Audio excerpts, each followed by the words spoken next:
got back together again. We were working together because we could work as a band. At least we had an act.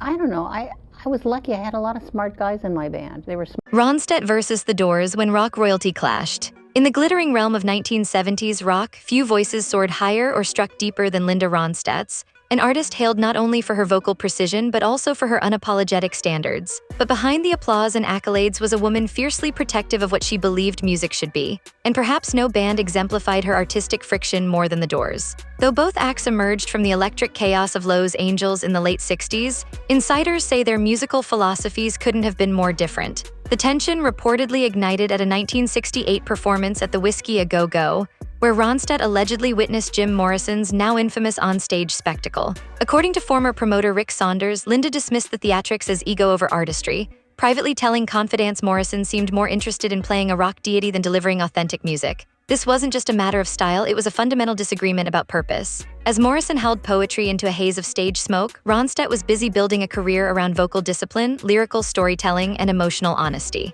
Music historian Melissa Thompson summarized the rift bluntly: Jim pushed boundaries to provoke, Linda honored the boundaries to perfect. The friction only escalated when both acts reportedly competed for studio space at Elektra Records. One engineer recalls Ronstadt storming out of a session, calling the Doors' music self-indulgent noise wrapped in mystery. She allegedly told her producer that while the Doors may have captivated a generation, their mystique often eclipsed any meaningful musicality. Yet even amid the alleged disdain, Ronstadt later acknowledged the band's cultural weight, though she never wavered in her belief that performance should serve the song, not the ego. The reported feud between Linda Ronstadt and the Doors wasn't just about artistic preferences, it reflected a larger battle brewing in rock itself, between chaos and control, between raw spectacle and refined skill. And in Ronstadt's eyes, no amount of charisma could justify turning the stage into a circus. From friends to friction, Ronstadt's complicated history with the Eagles. In one of the greatest ironies in rock history, Linda Ronstadt's alleged disapproval wasn't just reserved for rival acts or distant genres.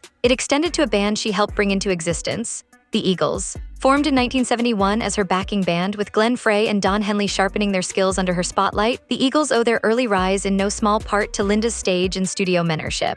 But as their careers soared in separate directions, reports suggest the admiration gave way to artistic disappointment. According to music executives close to the situation, Ronstadt quietly grew critical of what she saw as the Eagles' transformation from country rock trailblazers into glossy architects of commercial radio. While she once praised their harmonies and soul, insiders say Linda later lamented that the band had traded authenticity for arena-sized hits. The alleged turning point came with the release of Hotel California, a runaway success that cemented the Eagles' place in rock's upper echelon but reportedly left Ronstadt unimpressed. She was overheard at a 1977 industry gala remarking that craftsmanship was sacrificed for commercialism, a biting comment that struck deeper than just professional critique. What added fuel to the fire, according to biographer Sandra Mitchell, was Linda's brief romantic past with Glenn Frey. This personal history complicated the professional divide, making her criticism seem all the more personal. Former Asylum Records executive Maria Collins recalled how Linda would occasionally vent to friends, saying the Eagles had lost their soul chasing the charts. Studio insiders also point to Linda's frustration with the Eagles' perfectionist recording habits,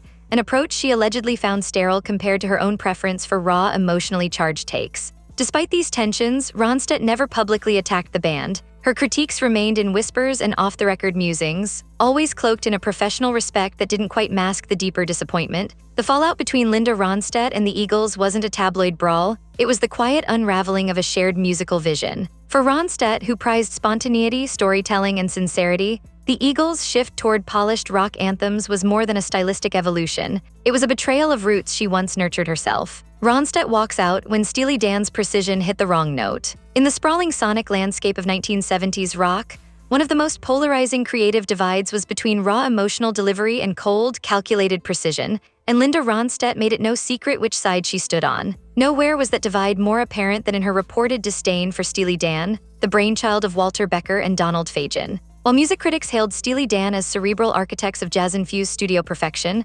Ronstadt allegedly saw them as the musical equivalent of a calculator, technically brilliant, but emotionally vacant. The conflict reached a climax in 1977 when Ronstadt reportedly stormed out of a listening party for Steely Dan's album Aja, telling producer Peter Asher that their music had all the warmth of a math equation. Sources close to the event say Ronstadt was visibly annoyed by the band's sonic meticulousness, dismissing it as music built for engineers, not audiences. While Ronstadt valued soul-stirring spontaneity and the kind of lyrical vulnerability that left bruises, Steely Dan obsessed over clean takes, jazzy chord voicings, and endless retakes with session musicians, an approach she reportedly found creatively suffocating. The tension wasn't just stylistic, it was philosophical. At a 1978 industry mixer, Ronstadt allegedly told Fagin to his face that his music was clever but heartless. According to journalist Thomas Kleen, that comment, though never confirmed publicly, became something of a whispered legend in label circles. On their part, Becker and Fagin were reportedly dismissive of Ronstadt's emotionally driven sound, privately mocking what they perceived as her soft rock sentimentality. The result? A quiet feud marked by mutual eye rolls rather than public outbursts, but a feud nonetheless.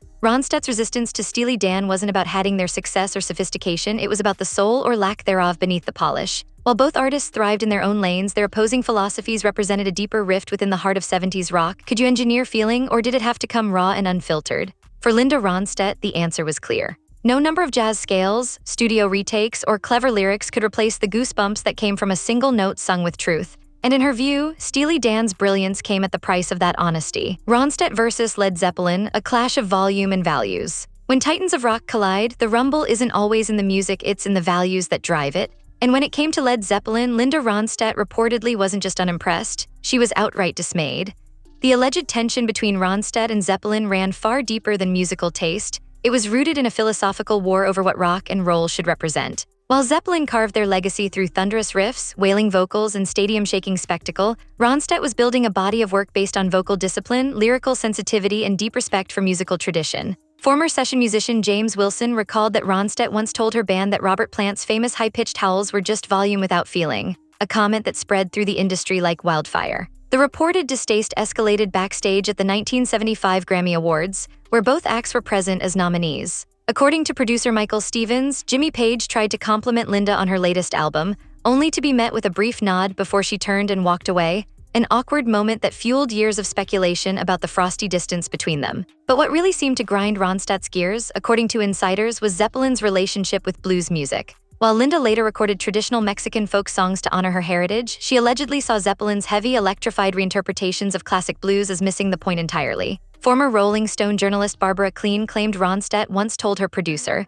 "They're taking from black musicians without understanding the soul behind the notes." To her, blues was sacred, not just a genre, but a legacy that deserved reverence, not distortion. This perception of Zeppelin as musical opportunists rather than innovators reportedly fueled her private critiques for years, even as she publicly avoided open conflict. Yet in the same breath, Ronstadt also acknowledged Zeppelin's influence, calling their impact on rock undeniable, if not always desirable. For a woman who stood firmly on the side of authenticity, Zeppelin's bombast, flamboyance, and unapologetic swagger stood in stark contrast to her stripped-down emotional clarity. In Ronstadt's world, music wasn't just meant to shake the walls, it was meant to touch the heart. And in her view, no amount of pyrotechnics could hide when that connection got lost in the noise. 3 songs and out, Ronstadt's punk rock showdown with the Sex Pistols. In the late 1970s, as punk rock exploded like a Molotov cocktail through the velvet curtained halls of mainstream music, Linda Ronstadt stood firmly on the opposite end of the spectrum, disciplined, melodic, and fiercely protective of musical craftsmanship. So when she allegedly attended a Sex Pistols performance in 1978, what followed was less a culture clash and more of a musical mutiny.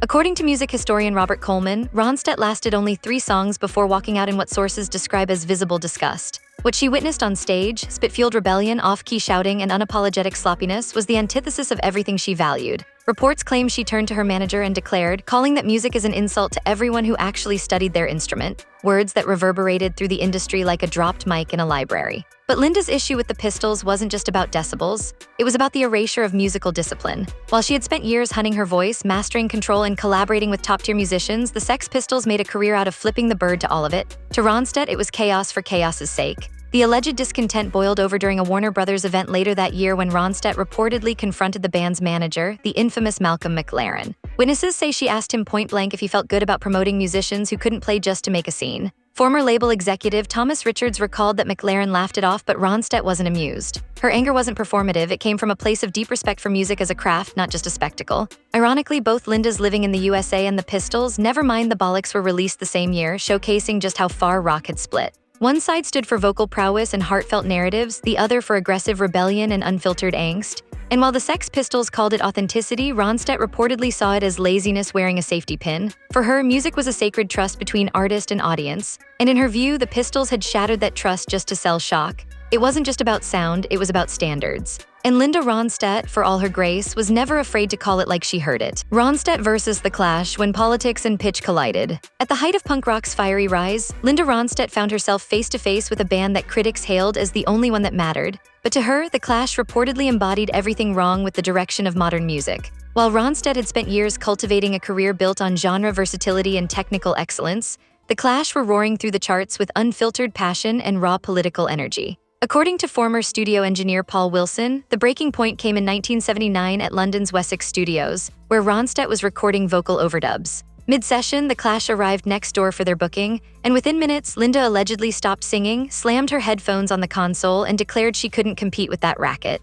The engineer claims she turned to her producer and said, "They're shouting slogans, not singing songs," clearly rattled by what she perceived as the triumph of volume over talent. But the divide wasn't just sonic, it was philosophical. While The Clash viewed themselves as musical revolutionaries challenging systemic injustice through sound, Ronstadt reportedly believed their politicized approach turned the art form into a megaphone. Insiders say she once referred to them as politics pretending to be music, a phrase that stuck in industry whispers for years. Yet the irony is thick. Despite their stark differences, both acts would later explore world music, Ronstadt through her mariachi records celebrating her Mexican heritage, and The Clash through reggae, dub, and world beat experiments. This convergence only deepened the contradiction. How could two forces so sonically opposed share such parallel trajectories? For Linda, the answer lay in intention. She believed music should elevate, not agitate, at least not at the cost of melody, harmony, and vocal integrity. While The Clash were busy tearing down musical norms, Ronstadt remained devoted to preserving them. And though she never publicly attacked them, her alleged behind-the-scenes criticisms added fuel to the generational firestorm dividing rock's polished veterans from punk's uncompromising insurgents.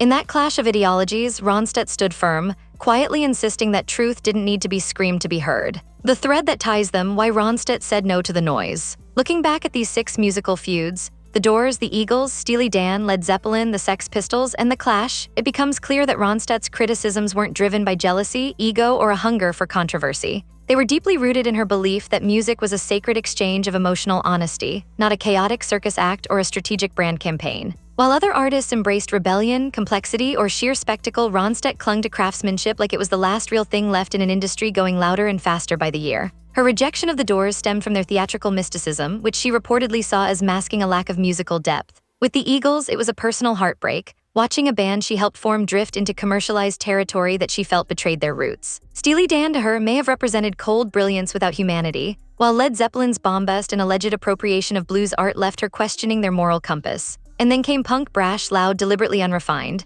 To Ronstadt, bands like the Sex Pistols and The Clash didn't just offend her ears, they offended the very spirit of music itself. But despite her sharp critiques, she never launched into tabloid-style attacks or used her fame as a weapon. Instead, her disapproval simmered beneath the surface, expressed in offhand comments, private rants, and occasional standoffs. If anything, her reported opinions highlight a broader struggle that has always existed in music. The tug-of-war between evolution and erosion, between honoring tradition and smashing it to pieces. Ronstadt's alleged rivalries tell us less about her enemies and more about her unwavering principles. She wasn't afraid to stand alone, even as the industry tilted toward trends she couldn't support. That steadfastness, whether loved or loathed, is what made her a legend. A legacy forged in song and silence. For all her Grammy Awards, platinum records, and genre-defying hits, perhaps the most remarkable thing about Linda Ronstadt is how rarely she played the celebrity game. In an era of rivalries splashed across tabloids and headlines, her alleged disdain for certain bands remained mostly off the record, revealed in anecdotes from engineers, producers, and roadies who witnessed the quiet fire she carried.